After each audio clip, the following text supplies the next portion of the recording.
जय बजरंगबली। आज हम अपने अगली कड़ी में बताने जा रहे हैं रामायण के एक ऐसे प्रसंग का रहस्य जिसमें एक पत्नी व्रतधारी प्रभु श्री राम ने अपने अगले जन्म में अनेक पत्नी पाने की कामना की और उस कामना की पूर्ति के लिए व्यास मुनि के आदेशानुसार विधिवत पूजा पाठ और दान भी किया। तो आइए जानते हैं रामायण में घटित उस प्रसंग को। यह प्रसंग तब का है जब मर्यादा पुरुषोत्तम श्री राम अयोध्या में अपने राजधर्म का पालन करते हुए प्रजारंजन कर रहे थे। तभी एक दिन अयोध्या के सरयू तट पर मुनि श्रेष्ठ व्यास जी के आगमन की सूचना प्रभु श्री राम को मिली, जिसे सुनकर हर्ष के साथ अपने सभी शुभ चिंतकों को लेकर व्यास जी का स्वागत करने सरयू नदी के तट पर पहुंचे और मुनि से आने का प्रयोजन पूछा।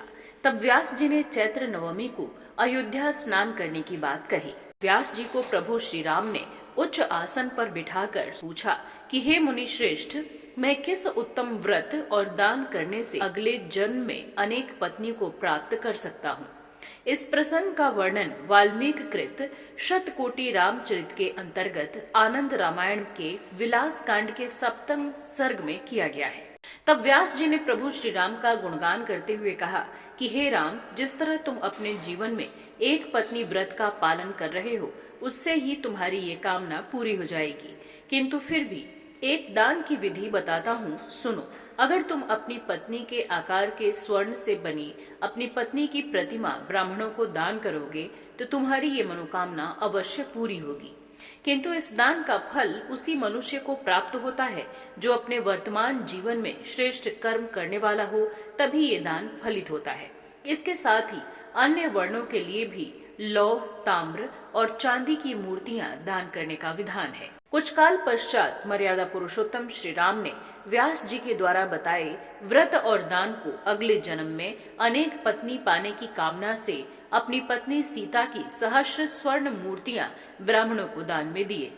अब हम बताएंगे उस गूढ़ रहस्य को जिसके कारण एक पत्नी व्रतधारी मर्यादा पुरुषोत्तम श्री राम को अपने अगले जन्म में अनेक पत्नी पाने की कामना करनी पड़ी। रामायण की यह घटना तब की है जब प्रभु श्री राम अपने अनुज सभी भाइयों के साथ सपत्नीक सरयू तट पर चैत्र मास के शुक्ल पक्ष में सरयू तट निवास के व्रत का पालन कर रहे थे। इनके निवास करने और सरयू नदी में स्नान करने के पुण्य फल को प्राप्त करने की अभिलाषा से उस तट पर अनेक नर नारी सहित देवता, यक्ष, किन्नर, गंधर्व, अप्सरा आदि भी आए हुए थे। एक दिन देवताओं की स्त्रियां आपस में सलाह कर अनेकों प्रकार के आभूषणों से अपना श्रृंगार कर आधी रात को प्रभु श्री राम के सौंदर्य में पागल उनके शिविर में गईं। तब रक्षकों ने देव स्त्रियों को रोकते हुए आने का प्रयोजन पूछा तो सभी ने तत्काल प्रभु श्री राम से मिलने की इच्छा जताई, जिसे सुनकर रक्षकों ने सेवा में लगी दासियों को देवियों के आने की सूचना प्रभु श्री राम को देने के लिए कहा। दासियों ने तत्काल प्रभु श्री राम को यह सूचना दी कि अनेक देवांगना आपसे मिलना चाहती हैं। सूचना मिलते ही प्रभु श्री राम तत्काल सभी देव स्त्रियों को अपने पास बुलाकर आने का कारण पूछते हैं। तब प्रभु श्री राम की मनमोहन छवि को देखकर काम भावना से घायल देवांगनाओं ने कहा कि हे प्रभु, आप तो अंतर्यामी हैं, हमारे मन की बात को आप पहले ही जान गए होंगे, अब आप इसका निवारण करें। तब मर्यादा पुरुषोत्तम भगवान श्री राम ने कहा कि हम अपने वर्तमान जीवन में एक पत्नी व्रत का पालन कर रहे हैं, किंतु द्वापर युग आने पर जब मैं कृष्ण रूप में जन्म लूंगा तब आप सभी ग्वालन के रूप में जन्म लेंगी और आज हमारे पास अर्धरात्रि में आने के कारण हम आप सभी के साथ रात्रि में ही रास लीला कर आपकी सारी इच्छाओं को पूरा करेंगे। अब आप सब अपने अपने निवास को जाएं।